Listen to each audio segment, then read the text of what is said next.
Telugu audio Bible నిర్గమాకాండము 10వ అధ్యాయము. కాగా యెహోవా మోషేతో, ఫరో యొద్దకు వెళ్ళుము, నేనే యెహోవానని మీరు తెలుసుకున్నట్లును, నేను చేయు సూచక్రియలను ఐగుప్తీయుల ఎదుట కనుపరచుటకును, నేను వారి ఎడల జరిగించిన వాటిని వారి ఎదుట కలుగజేసిన సూచక్రియలను నీవు నీ కుమారుని కుమారునికి ప్రచురము చేయనట్లును, నేను అతని హృదయమును అతని సేవకుల హృదయములను కఠినపరిచితినెను. కాబట్టి మోషే అహరోనులు ఫరో యొద్దకు వెళ్ళి అతన్ని చూచి ఇలాగు చెప్పిరి: హెబ్రీయుల దేవుడగు యెహోవా సెలవిచ్చినదేమనగా, నీవు ఎన్నాళ్ల వరకు నాకు లొంగనొల్లకయుందువు? నన్ను సేవించుటకు నా జనులను పోనిమ్ము. నీవు నా జనులను పోనీయనొల్లని ఎడల, ఇదిగో రేపు నేను మిడతలను నీ ప్రాంతములలోనికి రప్పించెదను. ఎవడునూ నేలను చూడలేనంతగా అవి దాని కప్పును. తప్పించుకొనిన శేషమును, అనగా వడగండ్ల దెబ్బను తప్పించుకొని మిగిలిన దానిని అవి తినివేయును. పొలములో మొలిచిన ప్రతి చెట్టును తినును. మరియు అవి నీ ఇండ్లలోనూ నీ సేవకులందరి ఇండ్లలోనూ ఐగుప్తీయులందరి ఇండ్లలోనూ నిండిపోవును. నీ పితరులు గాని నీ పితామహులు గాని ఈ దేశంలో నుండిన నాట నుండి నేటి వరకు అట్టి వాటిని చూడలేదని చెప్పి ఫరో ఎదుటి నుండి బయలు వెళ్ళను. అప్పుడు ఫరో సేవకులు అతని చూచి, ఎన్నాళ్ళ వరకు వీడు మనకు ఊరిగా నుండును? తమ దేవుడైన యెహోవాని సేవించుటకు ఈ మనుషులను పోనిమ్ము. ఐగుప్తు దేశము నశించినదని నీకింకనూ తెలియదా అనిరి. మోషే అహరోనులు ఫరో యొద్దకు మరలా రప్పింపబడగా అతడు, మీరు వెళ్ళి మీ దేవుడైన యెహోవాను సేవించుడి. అందుకు ఎవరెవరు వెళ్ళుదురని వారిని అడిగిను. అందుకు మోషే, మేము యెహోవాకు పండుగ ఆచరింపవలను గనుక మా కుమారులను మా కుమార్తెలను మా మందలను మా పశువులను వెంటబెట్టుకొని మా పిన్న పెద్దలతో కూడా వెళ్ళేదమనెను. అందుకతడు, యెహోవా మీకు తోడైయుండునా? నేను మిమ్మును మీ పిల్లలను పోనిచ్చేదనా? ఇదిగో మీరు దురాలోచన గలవారు. పురుషులైన మీరు మాత్రము వెళ్ళి యెహోవాను సేవించుడి. మీరు కోరినది అదే కదా అని వారితో అనగా, ఫరో సముఖం నుండి వారు వెళ్ళగొట్టబడిరి. అప్పుడు యెహోవా మోషేతో, మిడతలు వచ్చినట్లు ఐగుప్తు దేశం మీద నీ చెయ్యి చాపుము. అవి ఐగుప్తు దేశం మీదికి వచ్చి ఈ దేశపు పైరులన్నిటినీ, అనగా వడగండ్లు పాడు చేయని వాటినన్నిటినీ తినివేయునని చెప్పెను.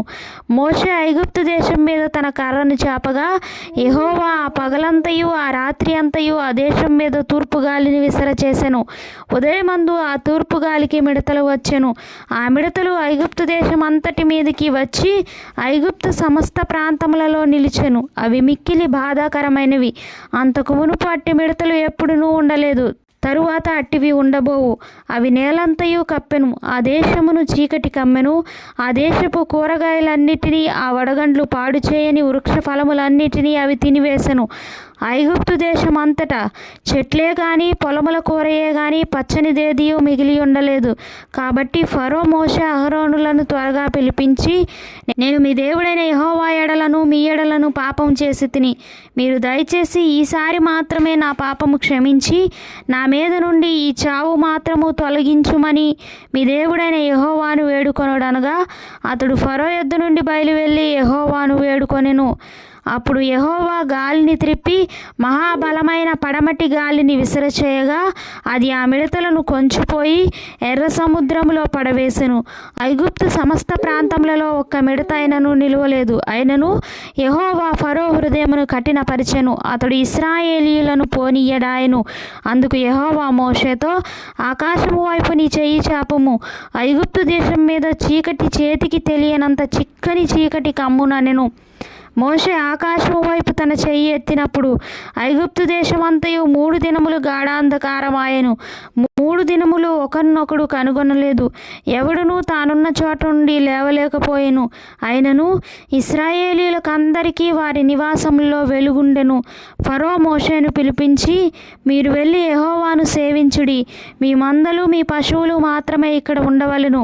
మీ బిడ్డలు మీతో వెళ్ళవచ్చుననగా, మోషే, మేము మా దేవుడైన యెహోవాకు అర్పింపవలసిన బలుల నిమిత్తమును హోమార్పణల నిమిత్తమును నీవు మాకు పశువులనియ్యవలెను. మా పశువులను మాతో కూడా రావలెను. ఒక డెక్క అయినను విడువబడదు. మా దేవుడైన యెహోవాను సేవించుటకు వాటిలో నుండి తీసుకొనవలెను.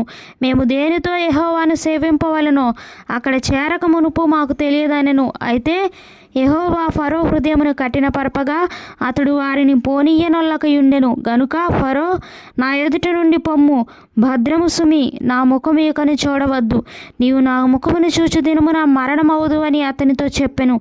అందుకు మోషే, నీవన్నది సరి, నేనికను నీ ముఖము చూడనెను.